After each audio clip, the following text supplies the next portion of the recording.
حسبي الله لا إله إلا هو. Assalamualaikum warahmatullahi wabarakatuh.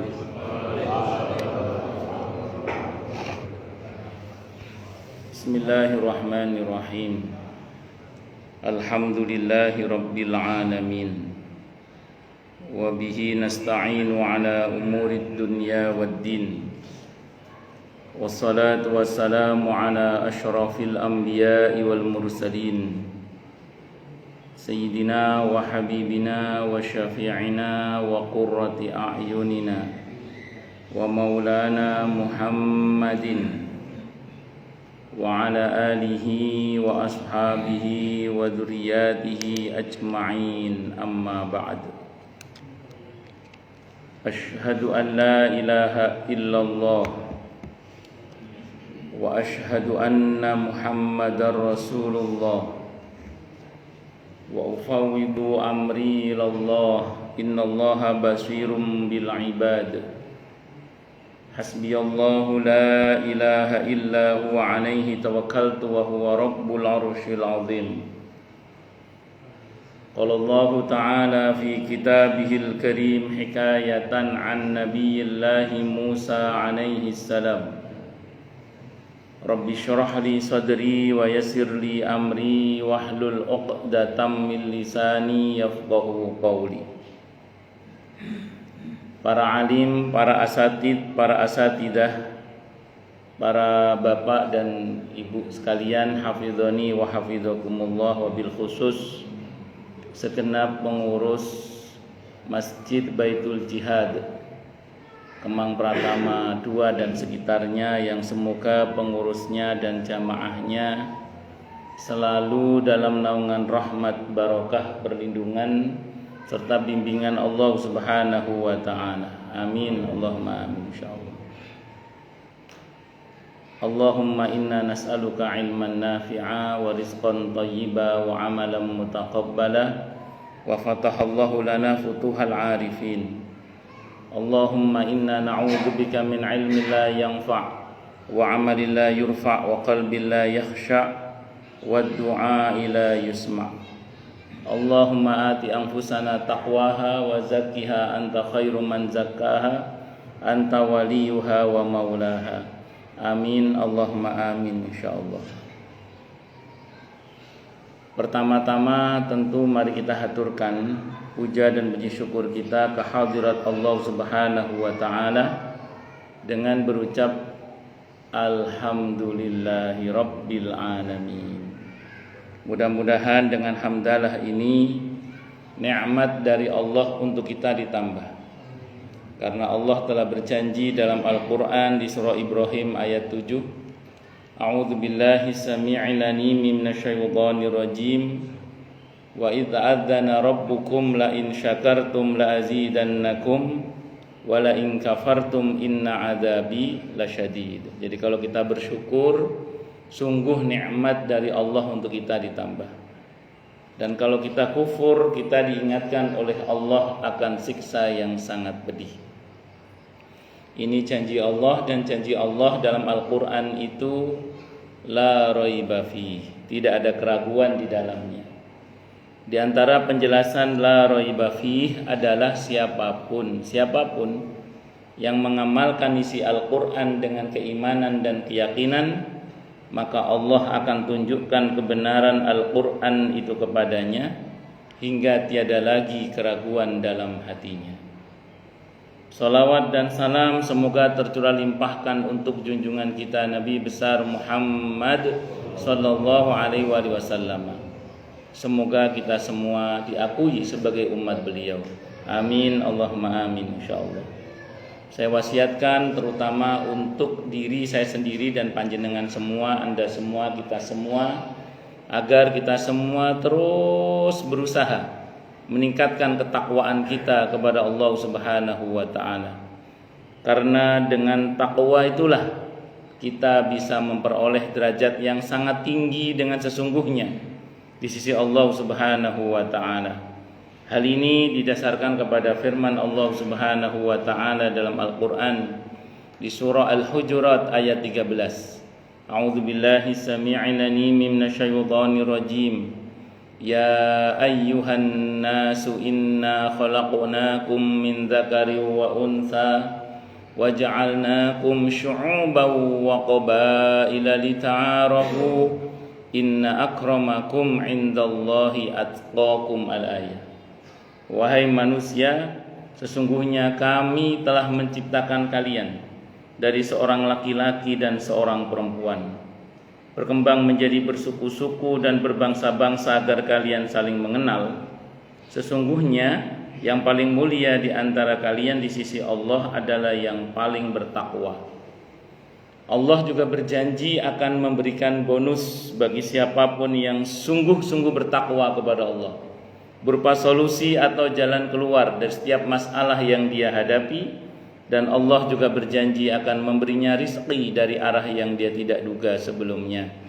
Hal ini didasarkan kepada firman Allah Subhanahu wa taala dalam Al-Qur'an di surah At-Talaq ayat 2 dan 3. A'udzubillahi samii'il 'aliim minasyaitonir rajim.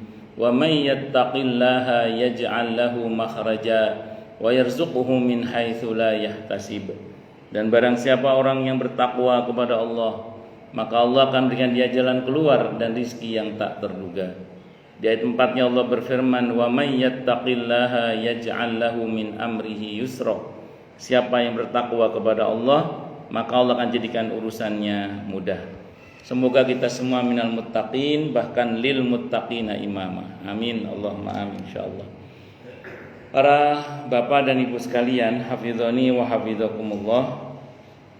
Di dalam sebuah hadis riwayat Al-Bazzar, hadisnya dari sahabat Jabir ibn Abdullah radhiyallahu an, Ibnu Hajar Al-Haythami dalam kitab Majma'uz Zawaid mengatakan bahwa perawinya thiqah atau terpercaya, alias hadisnya ini sahih. Nanti bisa juga dilihat dalam kitab Jami'ul Ahadits. Jadi hadisnya ini perawinya thiqah, berarti hadisnya apa? Di mana Nabi kita Muhammad sallallahu alaihi wasallam bersabda, apa sabdanya? Innalillahi fi kulli yaumin utaqa'u minan nari fi syahri Ramadhan. Sesungguhnya Allah itu memiliki hamba-hamba yang setiap harinya di bulan Ramadan dinyatakan bebas dari api neraka. Wa inna likulli muslimin, dan sesungguhnya bagi setiap muslim di bulan Ramadan ini dakwatun, ada satu doa. Jadi kita punya jatah satu doa yang yad'u biha.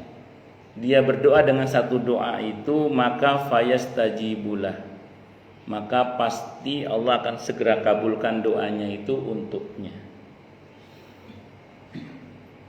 Saya terangkan yang pertama dulu, bahwa di setiap hari di bulan Ramadan, tidak hanya 10 hari terakhir ya, tapi setiap hari di bulan Ramadan. Di hadis yang lain setiap malam. Yang benar gabung aja dua-duanya. Kalau setiap hari, setiap malam, 1 kali 24 jam selama bulan Ramadan akan ada hamba-hamba yang dinyatakan oleh Allah bebas dari siksa api neraka. Semoga kita semua termasuk di dalamnya. Amin, Allahumma insyaallah. Kalau Allah yang jamin bebas dari api neraka, betul-betul bebas, yang Allah yang jamin. Cuman yang menjadi masalah kan gini ya, kan Allah milih. Al-Qasas ayat 68, wa rabbuka yakhluqu ma yasha'u wa yakhtar. Dan Tuhanmu Allah menciptakan apa saja yang Dia kehendaki dan Dia memilih. Allah itu milih. Kan hamba Allah banyak, dan Allah memilih di antara yang banyak itu. Semoga kita terpilih. Amin. Allahumma amin. Mudah-mudahan. Maka pertanyaannya bagaimana caranya supaya kita itu terpilih untuk dinyatakan oleh Allah itu bebas dari api neraka. maka kata kuncinya itu di mujahadah. Mujahadah itu bersungguh-sungguh. Kata kuncinya di nama di mujahadah. Mujahadah itu sungguh-sungguh. Bagaimana kita berusaha untuk bermujahadah, bersungguh-sungguh, berlomba-lomba dalam kebaikan supaya kita ini dipilih oleh Allah untuk dinyatakan bebas dari api neraka. Nah, sepanjang bulan Ramadan ini kalau kita bermujahadah dengan hanya menggunakan badan kita ini saja, kira-kira lah ya, maksimal nggak yang bisa kita peroleh? Rasanya kok nggak maksimal, rasanya tadi. Kenapa? Karena badan kita ini ada capek-capeknya, badan kita ini ada ngantuk-ngantuknya, gitu. Apalagi ngantukan ya. Badan kita ini ada sakit-sakitnya. Kadang badan kita ini ada lupa-lupanya. Belum lagi kadang ada mual-mualnya, muales-mualesnya kadang. Maka untuk menutupi kekurangan kita dalam mujahadah selama bulan Ramadan agar hasil yang kita peroleh itu maksimal dan optimal insyaallah, maka bantu banyak orang untuk beribadah kepada Allah. Sehingga dengan bantuan kita itu setiap orang yang beribadah kepada Allah karena kita bantu, itu insya Allah kita akan dapat bagian pahala yang sama dengan mereka yang kita bantu itu. An-Nisa ayat 85. Allah berfirman, a'udzubillahi samii'il 'aliim minasyaitonir rajim. May yashfa' syafa'atan hasanatan yakul lahu nasibum minha. Siapa yang berikan pertolongan yang baik, maka dia akan dapat pahala yang sama dengan pertolongan tersebut atau yang ditolong tersebut. Artinya kalau kita membantu banyak orang untuk beribadah kepada Allah Subhanahu wa taala, maka insya Allah kita akan dapat pahala yang sama dengan sekian banyak orang yang kita bantu itu. Sehingga potensial kekurangan kita dalam bermujahadah itu akan bisa ketutup dengan semua itu. Gak usah jauh-jauh, contoh panjenengan bayar listrik masjid, apa bayar listrik masjid, atau bayar listrik air masjid, dan atau bayar apa air masjid. Maka sekian banyak orang yang beribadah kepada Allah di masjid ini atau di masjid manapun yang Anda bantu, karena panjenengan yang bayar listriknya, karena kita yang bayar airnya, sehingga orang merasa nyaman beribadah di masjid itu, beribadah, sholat, taklim, i'tikaf, tadarus, dan aneka kebaikan yang lainnya ada di masjid itu, maka insya Allah kita akan dapat bagian pahala yang sama dengan mereka yang kita bantu untuk beribadah kepada Allah dengan nyaman di tempat atau di masjid atau di musala yang kita bantu itu. Insya Allah. Tadi jaminannya langsung Al-Quran An-Nisa ayat pinten tadi 85. May yashfa' syafa'atan hasanatan yakul lahu nasibum minha. Mungkin sebagian kita ada yang berkata, baru tahu sekarang Ustaz, pensiun misalnya. Tapi orang sini kan pensiun malah tambah nggih Pak Pram nggih. Singkat kata singkat cerita, bagaimana kalau kita nggak punya banyak uang Ustaz? Belum kan bayar listrik sendirian kan buatan tuh, ada kotak amal tuh itu. Nah, itu kan patungan sarang-sarang nih boleh. Maksudnya gitu. Ya syukur-syukur dideweni. Surga dideweni.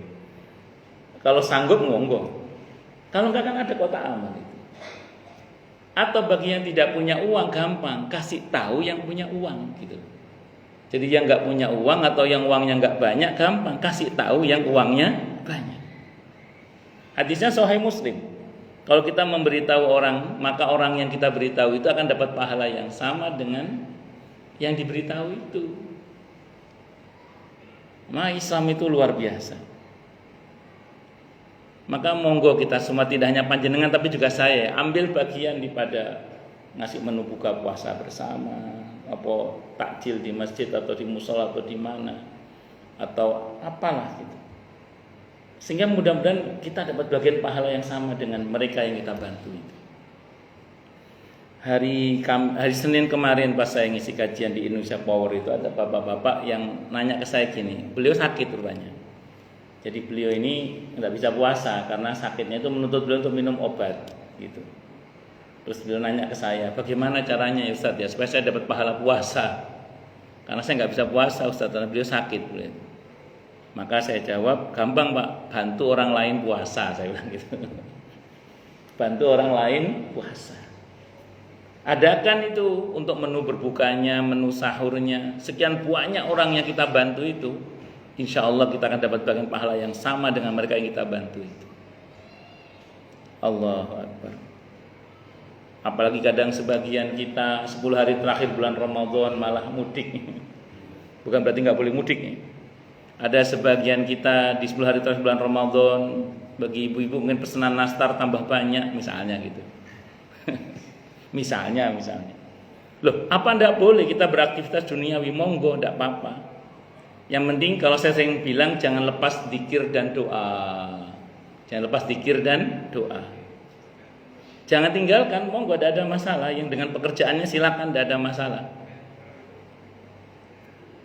Bahkan kalau kita baca sababul wurud yang ada terkait dengan malam qadar itu kan awal mulanya malam qadar Allah beritahukan kapan terjadinya malam qadar itu.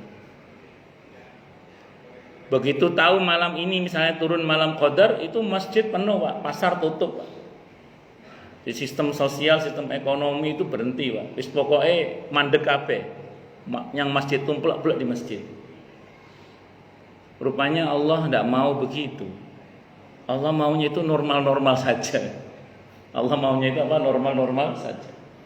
Jadi Allah maunya malam qadar itu pasar ya tetap buka. Allah maunya malam qadar itu ya Gojek tetap narik gitu. Allah maunya malam qadar itu ya aktivitas sosial tetap berjalan biasa gitu.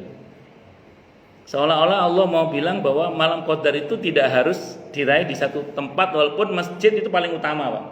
I'tikaf itu paling utama. Tapi maksud saya fakta di lapangan bahwa ada sebagian yang belum bisa begitu.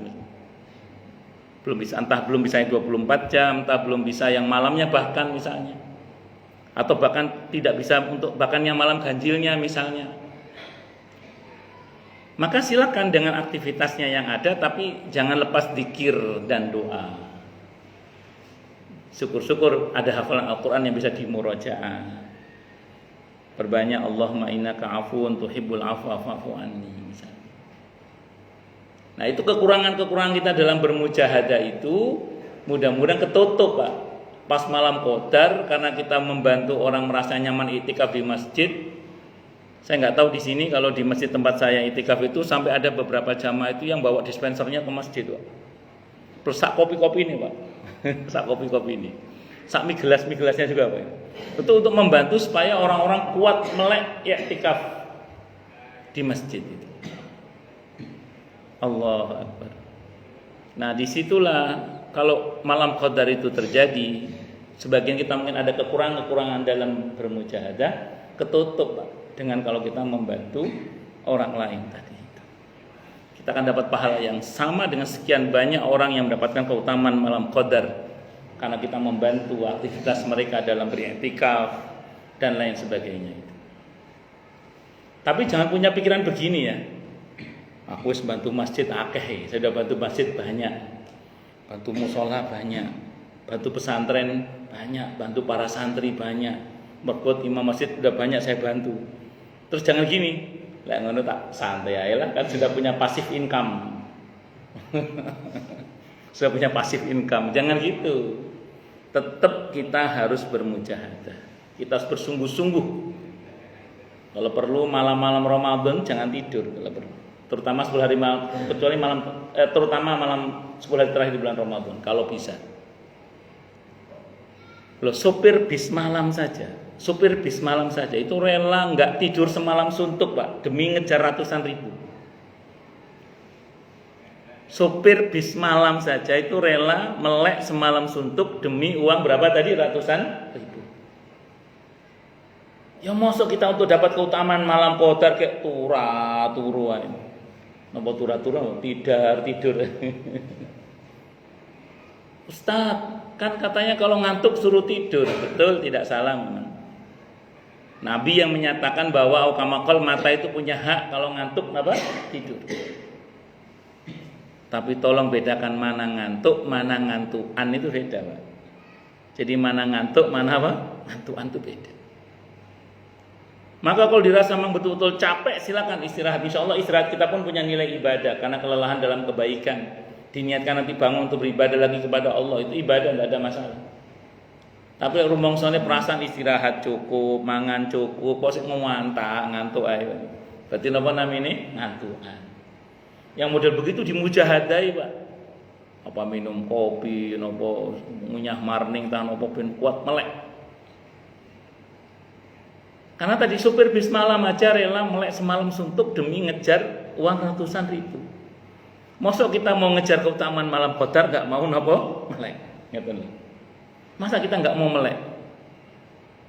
Supir bis malam itu mengkondisikan dirinya dengan wis ngombe sing ruso-ruso ngono. Napa ben kuat melek ngono. Monggo kita kondisikan juga ya apa carane ben kuat melek. Itu seperti itu. Nah, ini namanya napa mujahadah. Nah, saya ulang mujahadah kita ada kurang-kurangnya. Insya Allah itu tertutupi dengan kita membantu banyak orang untuk beribadah kepada Allah. Yang dengan bantuan kita itu dengan izin Allah kita akan dapat pahala yang sama dengan mereka yang kita bantu itu. Itu pengertian secara harfiahnya. Monggo Anda borong sendiri bantu silakan, atau ini kan ada kotak amal, ada patungan di grup misalnya, ayo ini, nah itu sudah lumayan itu. Insya Allah kita bersikat dalam pahala, insya Allah. Kalau memang betul-betul nggak ada uang misalnya, kita bisa bantu tenaga, pikiran, ide, atau memberitahu informasi tadi, memberitahu yang banyak uangnya, atau mungkin sebagian kita anak-anak udah mulai bekerja, udah boleh menghasilkan uang, kita ingat, Jong, jangan lupa nak, sebagian hartamu untuk masjid musola itu, bantu orang puasa, bantu orang berbuka, bantu. Wah, itu sekian banyak orang yang terbantu oleh anak kita itu, karena kita yang beritahu, kita dapat bagian pahala yang sama dengan mereka sebagaimana anak kita mendapatkannya. Insya Allah. Dan di dalam hadis ini dikatakan wa inna likulli muslimin, dan sesungguhnya bagi setiap muslim da'watun, ada satu doa yang yad'u biha, dia berdoa dengan satu doa itu, maka fayastajibulah, maka Allah pasti akan kabulkan doanya itu.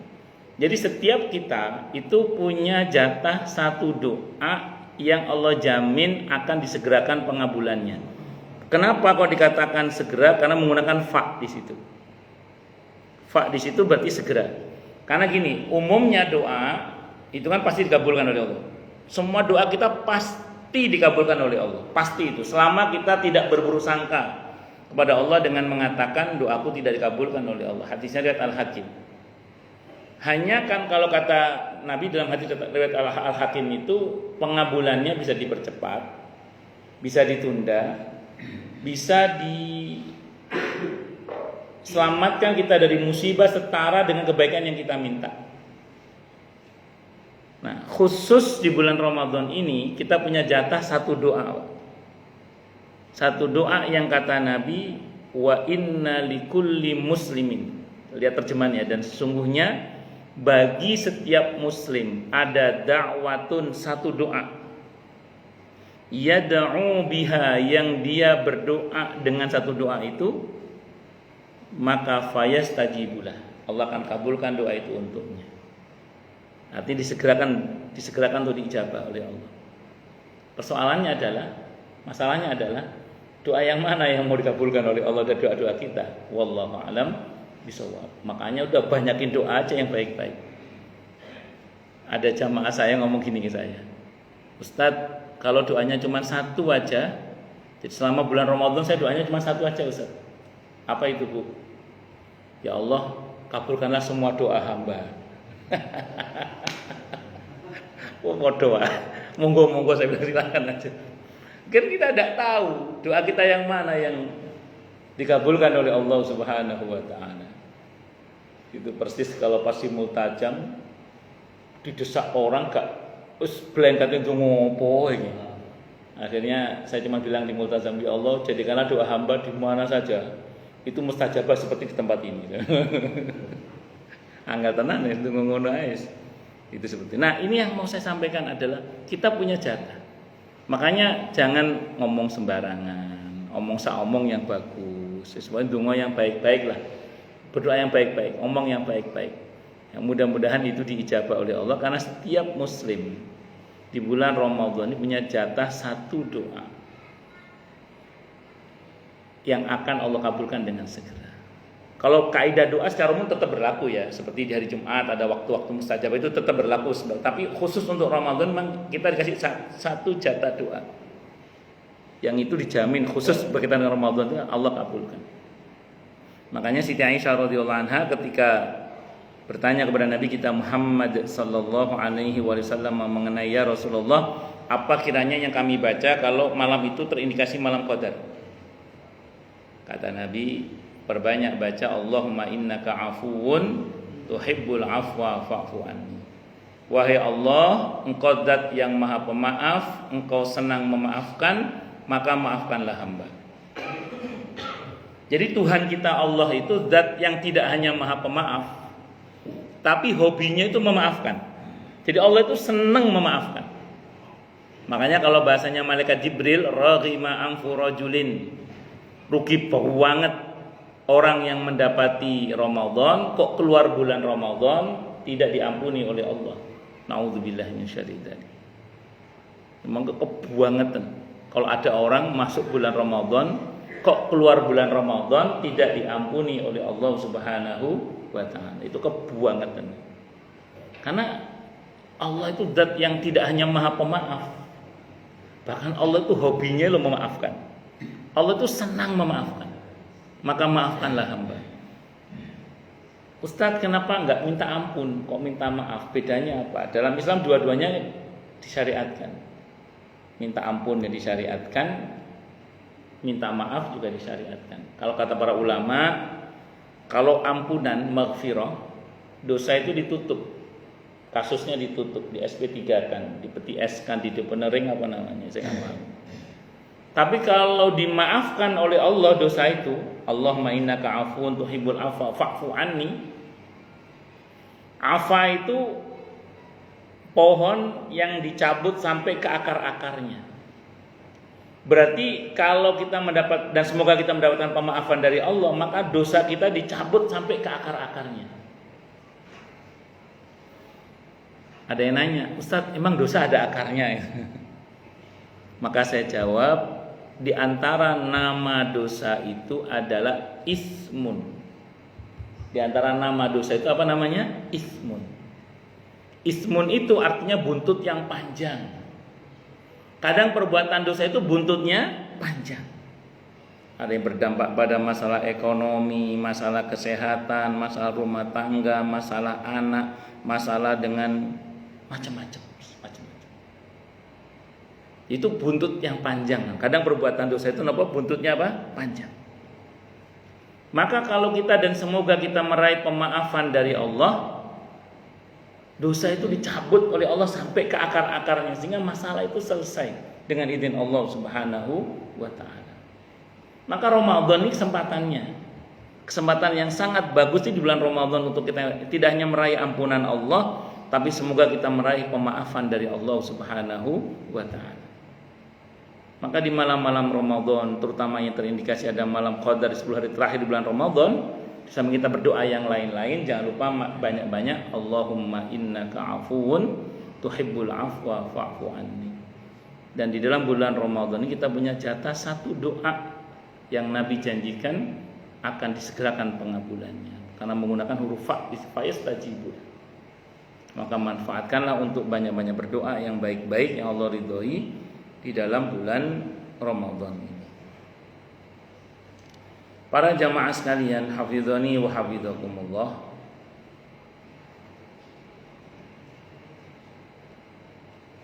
Di dalam sebuah hadis riwayat Al-Mahamili dalam kitab Al-Amali dan riwayat Ibnu Huzaimah dalam sahihnya, berarti menurut Ibnu Huzaimah hadisnya ini sahih. Nabi kita Muhammad sallallahu alaihi wasallam bersabda, "Ya ayyuhan nasu qad adhallakum syahrun 'azimun." Wahai manusia, sungguh telah menaungi kalian bulan yang agung. Jadi Ramadan Nabi sebut dengan istilah bulan yang agung. Bukan Pak Agung itu, bukan. Bulan yang agung. Bulan yang agung maksudnya bulan yang di dalamnya itu kelipatan pahala itu enggak biasanya gitu loh. Ada rahmat yang melimpah, pakai ruah, melimpah ruah, enggak biasanya. Ada barokah yang melimpah ruah, enggak biasanya. Ada janji jaminan bebas dari siksa api neraka, melimpah ruah, enggak biasanya. Aneka kebaikan di bulan ini Allah limpah ruahkan gak biasanya. Makanya disebut dengan bulan yang agung tadi itu. Dan ini merupakan rahmat dari Allah, guna supaya kita ini mendapatkan bekal yang cukup untuk menghadap kepada Allah Subhanahu wa taala. Karena ingat umur kita itu, kata Nabi antara 60 sampai 70 tahun, jarang yang lebih dari itu. Kalau ada bersyukurlah pada Allah, bonus berarti nggih. Nah, itu bonus itu. Jarang yang lebih dari itu kata Nabi. Maka kalau kita hanya menggunakan amal sebanyak badan dan umur kita itu, rasanya kok enggak maksimal yang bisa kita peroleh sebagai bekal untuk menghadap kepada Allah. Maka sebagai bentuk rahmat Allah turunkan bulan Ramadan ini dengan aneka kebaikan yang Allah lebihkan dengan kelebihan yang enggak biasanya pokoknya. Dan itu luar biasa. Allahu Akbar. Makanya disebut dengan azim, bulan yang agung. Dan kalau itu pahala, maka besaran pahalanya dilebihkan oleh Allah. Berarti setiap kali kita berbuat kebaikan di bulan Ramadan, daya hapusnya terhadap dosa itu luar biasa. Karena di surah Hud ayat 114 Allah berfirman, "Innal hasanati yudhibnas sayyi'at." Sesungguhnya kebaikan-kebaikan itu bisa menghapus keburukan-keburukan, dan itu pelajaran bagi yang mau mengambil pelajaran. Ini kita ngaji ini insya Allah pahala kita dapat, ampunan juga kita dapat. Karena setiap kebaikan yang Allah hadirkan dosa dihapus. Di bulan Ramadan daya hapusnya lebih dahsyat lagi. Kenapa? Karena besaran pahalanya dilebihkan oleh Allah Subhanahu wa taala. Syahrun fihi lailatun khairum min alfi syahr. Bulan Ramadan adalah bulan yang di dalamnya ada satu malam yang lebih baik daripada 1000 malam. Dan ini 1000 bulan, 1000 bulan. Itu kan sama dengan kita beribadah 83 tahun lebih non-stop. Dikalikan sekian kali kita ketemu Ramadan. Kalau pas malam Qadar kita beramal dengan amalan yang top tadi itu, maka bayangkan kita beribadah dengan amalan yang terbaik itu kali 1000 bulan. Makanya saya ulang tadi, kalau kita hanya ngadain diri kita sendiri aja nggak maksimal yang kita peroleh itu. Kalau kita hanya pakai diri kita sendiri dalam berbuat baik di bulan Ramadan, nggak maksimal yang bisa kita peroleh itu. Tapi kalau kita bantu banyak orang untuk beribadah kepada Allah, insya Allah maksimal yang bisa kita peroleh itu. Nah, ini pentingnya kita khairun nas anfa'uhum linnas. Sebaik-baik manusia adalah yang paling bermanfaat bagi banyak manusia yang lainnya. Ini Ramadan kita manfaatkan betul. Maka yang ahli berpantun bikin pantun yang menyemangati pokoknya. Wah, ngoten nggih Pak Rosi. Nanti pokoknya sebelum ditutup ada pantun dulu pokoknya. Itu seperti itu. Allahu Akbar. Ja'alallahu siyamahu fariidah. Allah jadikan puasa di bulan Ramadan ini wajib. Di fikih puasa wajib ada 3. Puasa Ramadan, puasa nadar, puasa kafarat. Cuman kan kalau nadar sama kafarat kan enggak selalu ada, tapi Ramadan kan tiap tahun apa? Ada.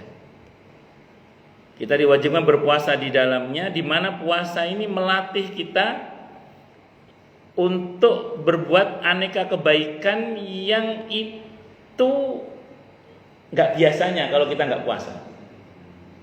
Sambil contoh misalnya. Ini puasa ini kan ibadah yang tidak ada yang tahu kecuali Allah dan kita saja. Ini contoh aja. Ini ibadah yang kita tidak ada yang tahu kita puasa atau tidak kecuali Allah dan kita pelakunya. Kita bisa saja ngomong saya puasa padahal tidak puasa. Wong kita berkumur, kita diam-diam ngelep air dikit juga nggak ada yang tahu itu. Kecuali Allah dan kita sendiri. Kepergok di siang hari, sedang makan siang ketemu temennya, loh gak puasa kamu. Itu masih bisa mengelak dengan mengatakan astagfirullah lupa saya. Masih bisa begitu. Karena memang ibadah ini menuntut adanya kejujuran. Seolah-olah Allah mau mendidik kita bahwa kedepannya kita betul-betul menjadi pribadi yang jujur. Karena seorang muslim itu harus jujur kepada Tuhannya Allah. Dia harus jujur pada diri sendiri dan juga jujur pada sesama. Itu yang Allah ingin didik di dalam bulan Ramadan, kejujurannya. Karena seorang muslim harus jujur pada Allah, jujur pada diri sendiri dan juga jujur pada sesama. Jujur pada Allah Subhanahu wa taala, Allah firmankan dalam Al-Qur'an di surah Al-Hujurat ayat 15. Di antaranya, innamal mu'minuna alladzina amanu billahi wa rasulihi thumma lam yartabu wa jahadu bi amwalihim wa anfusihim fi sabilillah ulaika humus shadiqun. Bahwasanya mukmin sejati itu adalah orang-orang yang telah beriman kepada Allah dan Rasul-Nya, kemudian mereka tidak ragu-ragu dalam mengimani Allah dan Rasul-Nya, dan dibuktikan dengan jihad, dengan mau berjuang dengan harta dan diri mereka. Di mana berjuangnya? Di jalan Allah. Ulaika humus shadiqun. Mereka itulah shadiqun, orang yang jujur, benar dan bersungguh-sungguh dalam mengimani Allah dan Rasul-Nya Muhammad sallallahu alaihi wasallam. Maka kalau kita ingin disebut sebagai orang yang jujur dalam mengimani Allah dan Rasul-Nya Muhammad sallallahu alaihi wasallam, maka kita harus mau membuktikan. Dengan cara mau berjuang dengan harta dan diri kita. Di mana berjuangnya? Di jalan Allah. Baru ulaika humus shadiqun, mereka itulah shadiqun, orang-orang yang jujur, benar dan bersungguh-sungguh dalam mengimani Allah dan Rasul-Nya Muhammad sallallahu alaihi wasallam. Itu yang pertama. Yang kedua, jujur pada diri sendiri. Dalam Sahih Bukhari disebutkan perkataan Ammar ibn Yasir radhiyallahu anhu. Ammar ibn Yasir radhiyallahu anhu itu ahadul asyaratil masyhudi lahum bil jannah. Satu di antara 10 sahabat Nabi yang dinyatakan masuk surga semasa hidupnya. Apa kata Ammar ibn Yasir radhiyallahu anhu? Salasun man jama'ahunna faqad jama'al iman. Ada 3 hal yang siapapun berhasil menghimpun ketiganya maka sempurnalah imannya. Apa itu? Yang pertama al-insafu min nafsi. Kalau kita sanggup menghimpun 3 ini dalam diri kita, sempurna iman kita, kata Ammar ibn Yasir radhiyallahu anhu. Yang pertama al-insafu min nafsi. Sanggup berlaku tengah, adil, jujur yang timbul dari dirinya sendiri. Artinya jujur pada diri sendiri. Jujur pada diri sendiri itu diantaranya adalah tidak malu berkata maaf saya salah, insya Allah saya akan bertanggung jawab. Mohon maaf saya salah, insya Allah saya akan perbaiki. Itu dalam pandangan Islam lebih terhormat daripada salah nggak ngerasa salah, celakanya malah merasa benar. Wa idza qila lahum la tufsidu fil ardi qalu innama nahnu muslihun ala innahum humul mufsiduna walakin la yash'urun. Dan apabila dikatakan kepada mereka jangan berbuat kerusakan, apa jawabannya? Enggak kok, kita berbuat perbaikan. Kata Allah, ketahuilah mereka adalah orang yang berbuat kerusakan tapi tidak merasa salah, enggak ngerasa salah, celakanya malah merasa benar. Kata Hasan Al-Basri rahimahullah, orang seperti ini iblis sewenang banget. Kenapa kok sewenang? Karena orang seperti ini sulit pakai dalil. Sulit diharapkan tobatnya kepada Allah. Gimana mau tobat? Wong salah, enggak ngerasa salah, celakanya merasa apa tadi? Benar. Dan orang yang jujur pada diri sendiri tidak malu berkata, maaf saya tidak tahu, insya Allah nanti saya mau belajar lagi. Maaf saya belum tahu, nanti saya mau nanya ke ahlinya. Itu lebih terhormat daripada sok tahu. Udah nggak tahu terus apa? Sok tahu, sotoy orang bilang. Wa idza qila lahum aminu kama amanan nas qalu anu'minu kama amanas sufaha ala innahum humus sufaha walakin la ya'lamun. Dan apabila dikatakan kepada mereka berimanlah sebagaimana manusia itu beriman, apa katanya? Apakah kami akan beriman sebagaimana orang-orang bodoh itu beriman? Ketahuilah kata Allah, mereka itulah orang yang bodoh tapi nggak tahu kalau dirinya itu bodoh. Bodoh nggak ngerasa bodoh, celakanya merasa nopo pintar. Kalau bahasanya para ulama, jahlun murakkab goblok kuadrat namanya. Bahasa Jawanya pekok. Salah nggak merasa salah, celakanya malah merasa nopo tadi benar. Nah, orang model seperti ini, kalau dia sok tahu dalam masalah masak memasak paling bantet lah kalau bikin roti. Atau mau bikin rawon jadinya semur misalnya. Masih mending, sih enak lah lumayan. Tapi kalau sok tahu dalam masalah agama, itu bisa dhalun mudhillun, dhallu wa adallu, sesat menyesatkan. Nauzubillahi min syarri dzalik. Ini yang jangan sampai terjadi pada kita. Makanya kita hendaklah tidak malu mengatakan maaf saya belum tahu. Itu lebih terhormat daripada sok tahu. Terus kemudian yang kesempurnaan iman yang kedua, wa badrus salam lil alam, menebar salam ke seluruh alam. Assalamualaikum, assalamualaikum. Nah, itu secara harfiah. Lebih dalam lagi maknanya adalah seorang muslim dimanapun dia berada, idealnya dia bermanfaat untuk dirinya dan orang lain. Kalau tidak bisa bermanfaat bagi orang lain, paling tidak jangan meresahkan orang lain. Al muslimu man salimal muslimuna min lisanihi wa yadihi. Muslim yang baik adalah ketika orang lain selamat dari gangguan lisan dan tangannya.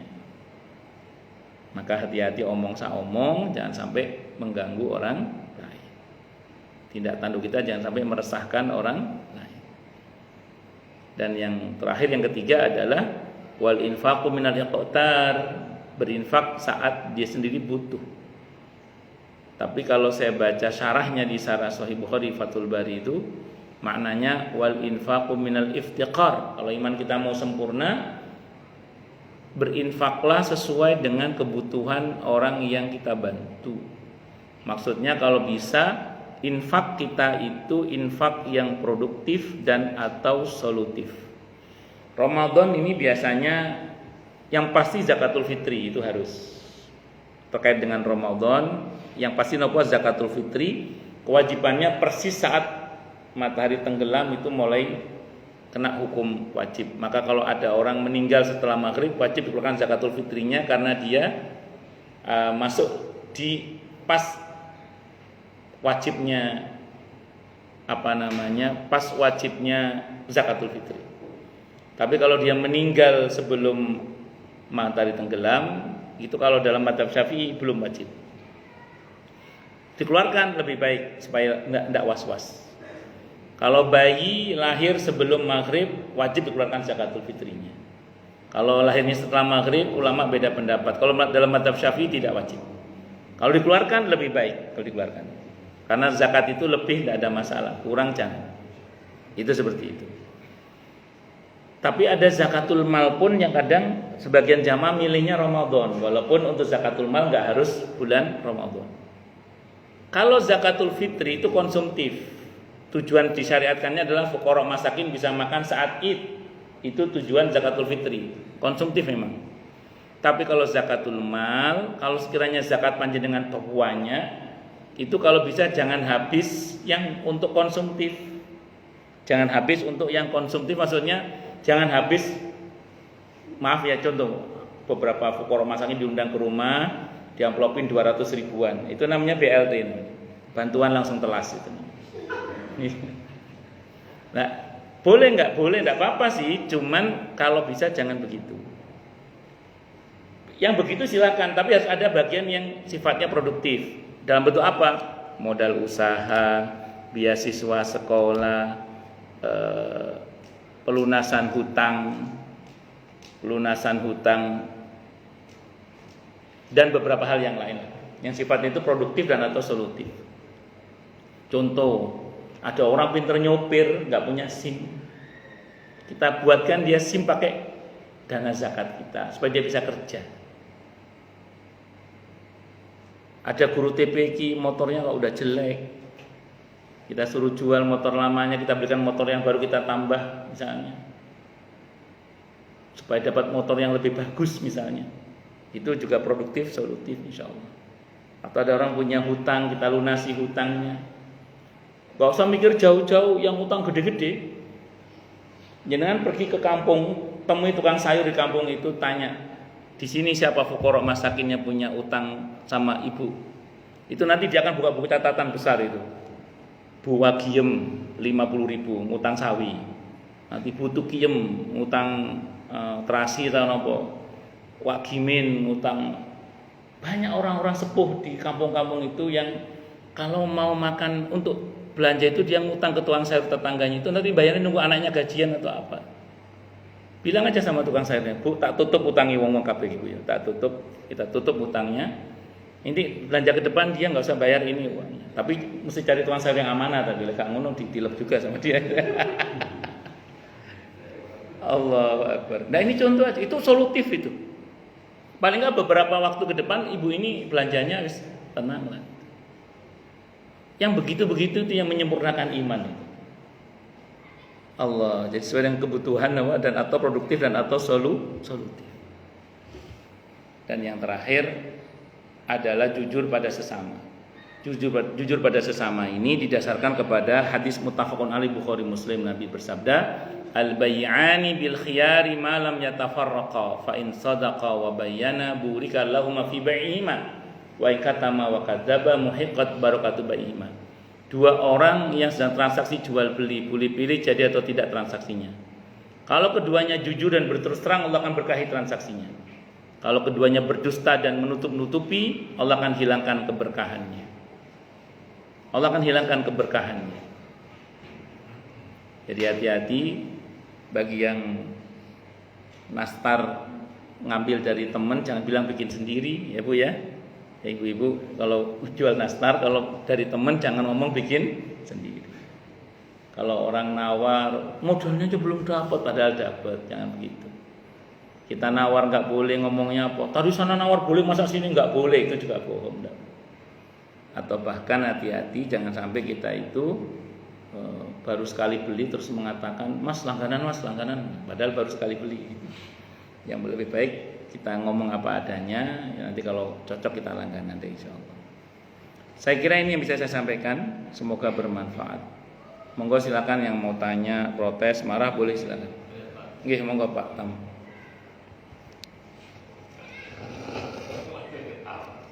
Nah.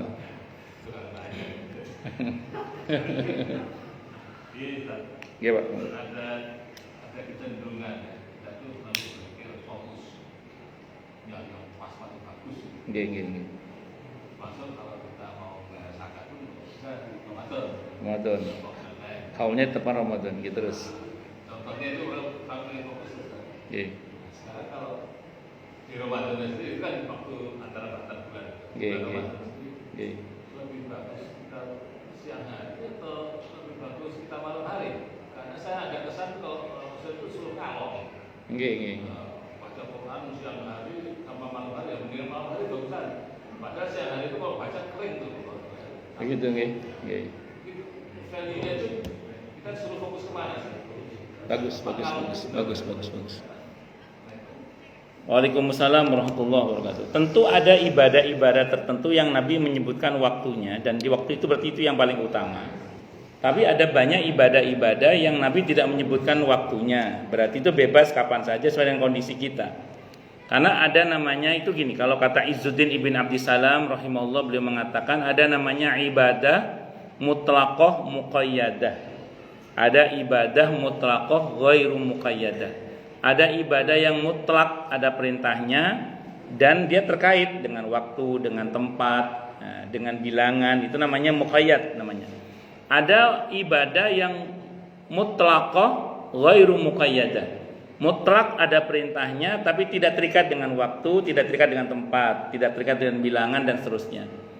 Nah, di Ramadan ini ada beberapa yang memang terikat dengan waktu, Pak Tam. Seperti misalnya taraweh. Oh, jangan duhur-duhur taraweh, Pak Tam. Wah, itu enggak sah itu. Atau pernah, dan itu ada aturannya juga setelah sholat Isya kan. Pernah ada ibu-ibu di Kemang Golf itu kesini sama pembantunya sudah mau mulai taraweh terlambat sholat Isya. Bu Nurma itu cerita sama saya. Pas sama ini bukan aib, ilmu ini ya. Pas Bu Nurma itu mau sampai sini ternyata udah mau sholat taraweh. Kata pembantunya, Bu, kita sholat taraweh dulu aja nanti sholat Isya. Kata Bu Nurma, ya enggak lah, kita Isya dulu baru taraweh. Terus nanya ke saya, gimana Ustaz? Ya, yang betul adalah Isya dulu baru taraweh. Ya, itu kan butuh ilmu namanya itu. Nah, tapi secara umum Pak Tam, pada yang tidak terikat tadi itu disesuaikan dengan kondisi kita Pak Tam.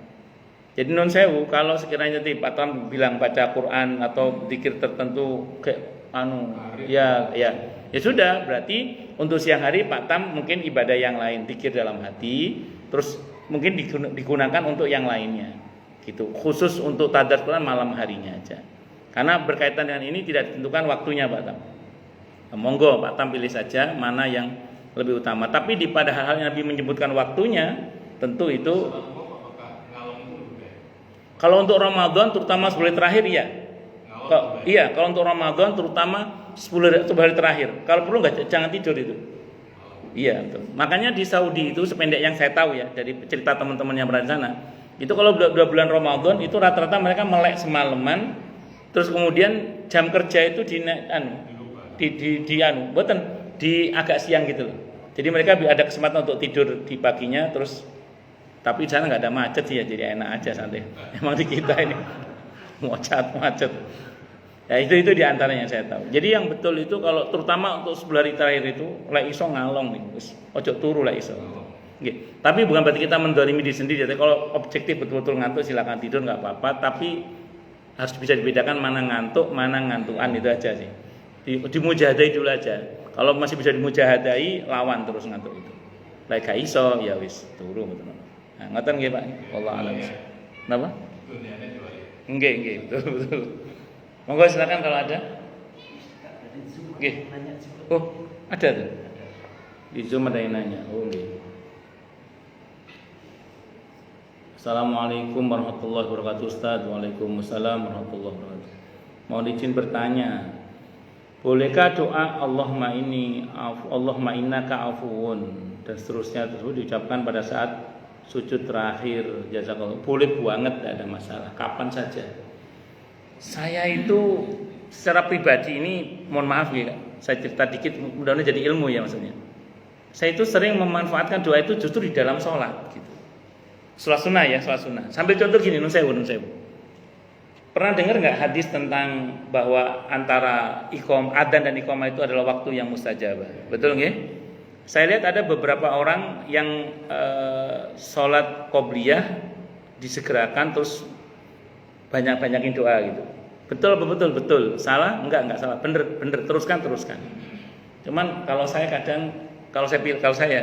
milih doa itu saat tahiyat akhir di sholat qobliyah itu saya lamakan. Itu saya berdoa banyak itu. Alhamdulillah saya bisa bahasa Arab, jadi bisa saya lisankan gitu. Kalau nggak bisa bahasa Arab, dalam hati tidak apa-apa. Yang lama tidak apa-apa. Karena itu double mustajabahnya. Pertama karena waktu antara adzan dan iqamah, itu waktu yang mustajabah. Yang kedua posisi duduk tahiyat sebelum salam itu juga saat yang mustajabah. Nah, ibu ini di dalam sujud, monggo tidak apa-apa. Dilamakan dalam sujud, silakan, tidak ada masalah. Itu seperti itu. Kalau ibu ragu-ragu, salam dulu aja kalau gitu. Supaya bisa doa dalam sujud yang lebih lama, baca ayat sajadah. Misalnya kalla la tuti'hu wasjud waqtarib, terus sujud tilawah. Sajadah wajhil ladzi khalaqahu itu terus itu berdoa yang banyak pakai bahasa Indonesia enggak apa-apa di luar salat. Termasuk doa Allahumma innaka afun tuhibbul afwa fa'fu anni. Matur nuwun. Ini ada yang nanya lagi. Jadi boleh, tidak ada masalah. Assalamualaikum warahmatullahi wabarakatuh. Waalaikumsalam warahmatullahi wabarakatuh. Maaf izin tanya Ustadz, sebaiknya bagaimana caranya seorang wanita ingin meraih malam Lailatul Qadar? Makasih. Assalamualaikum warahmatullahi wabarakatuh. Waalaikumsalam warahmatullahi wabarakatuh. Sebenarnya kalau ibu mau maksimal, saya ulang tadi, tempat yang paling utama masjid jami, iktikaf. Amalan yang paling utama itu samping sholat malam tadarus dan memperbanyak baca Allahumma innaka afun tuhibbul afwa fa'fu anni. Cuman problemnya kan tidak semua wanita kadang berkesempatan bisa iktikaf di masjid misalnya. Maka kalau ibu tidak berkesempatan iktikaf di masjid, gampang bantu suami anak laki-laki yang mau iktikaf di masjid, atau bantu orang yang banyak iktikaf di masjid, itu kita bantu. Ya perbekalannya, kopinya, cemilannya dan macam-macam supaya orang itu kuat melek pada saat iktikaf itu. Insya Allah kita akan dapat bagian pahala yang sama dengan mereka. Jadi bantu banyak orang, Bu. Kalau ibu tidak bisa bantu banyak orang karena maaf keterbatasan biaya misalnya, gampang kasih tahu yang banyak uangnya tadi itu. Nah, insya Allah ibu akan dapat pahala yang sama dengan mereka yang ibu beritahu itu, insya Allah. Jadi untuk seorang wanita membantu suami, membantu anaknya, membantu orang lain untuk beribadah kepada Allah, itu dapat bagian pahala yang sama dengan mereka yang dibantu. Sering ibu-ibu yang masih produktif haidnya yaitu nanya ke saya, Ustaz, kalau kita lagi menstruasi kita ingin dapat pahala maksimal hari itu bagaimana? Saya ulang, gampang, bantu orang yang puasa hari itu. Bantu orang yang puasa hari itu, kita dapat pahala yang sama dengan mereka insya Allah. Itu dasar khawatir. Quran yang jamin itu An-Nisa ayat 85. Kalau hadisnya Sahih Muslim. Bahkan kalau di hadis Sahih Muslim tanpa dikurangi pahalanya sedikit pun sampai hari kiamat. Sama coba pahalanya. Kurang apa? Makanya pandai-pandailah berinvestasi di tempat yang produktif kebaikannya atau pada orang-orang yang memang produktif kebaikannya. Di bulan Ramadan para santri belum pulang sebagian. Kita kirim beras ke pesantren, wah itu sekian banyak santri yang makan pakai beras kita. Dia sedang murojaah Qur'annya, dia ngaji, dia sholat malam, wah banyak yang bisa kita peroleh itu. Karena kalau Ramadan beberapa santri kan belum pulang, biasanya nanti pulangnya macam-macam tergantung pesantrennya sih. Wallahu a'lam bishawab. Itu contoh saja. Ada lagi atau cukup sebelum pantun ini soalnya? Oke, kalau nggak ada monggo Pak Razi, monggo Pak Razi. Supaya didengarkan oleh ibu. Oh, nggih, sip. Monggo. Alhamdulillah. Izin berpantun supaya didengarkan ibu-ibu. Senyum rembulan sahabat bintang. Masya Allah. Sedikit berkabut di atas lautan. Masya Allah. Bulan Ramadan kini telah datang, kita sambut dengan penuh kegembiraan. Masya Allah. Alhamdulillah. Pantun yang kedua untuk Ustaz Subhan. Bunga flamboyan indah bermekaran. Masya Allah. Warnanya merah sepanjang jalan. Masya Allah. Kita telah mendengarkan tausiah Ustaz Subhan yang tampan. Ambillah hikmah, jadikan pelajaran. Amin. Assalamualaikum warahmatullahi wabarakatuh. Waalaikumsalam warahmatullahi wabarakatuh. Nggih, matur nuwun. Alhamdulillah. Ya, kalau ngaji kudu pantun wae. Pak yang di online ketawa ini, Pak. Ketawa pakai love. Alhamdulillah. Baik, kita tutup dengan hamdalah. Alhamdulillahirabbil alamin. Semoga kajian kita bisa bermanfaat, mubarakah fid dini wa dunya wal akhirah untuk kita, keluarga kita dan seluruh umat Islam semuanya, dan mudah-mudahan kita semua dijadikan oleh Allah sebagai orang-orang yang sukses dunia akhirat, selamat dunia akhirat, bahagia dunia akhirat, dan dipermudah setiap urusan kita oleh Allah fid dini wa dunya wal akhirah. Semoga Allah limpahkan hidayah selalu untuk kita. Semoga Allah tingkatkan selalu hidayah untuk kita. Dan semoga Allah berikan hidayah untuk siapapun yang melihat kita. Subhanakallahumma bihamdika asyhadu an la ilaha illa anta astaghfiruka wa atubu ilaik. Sallallahu alaihi Muhammad wa ala alihi wasallam. Saya mohon maaf. Wassalamualaikum warahmatullahi wabarakatuh.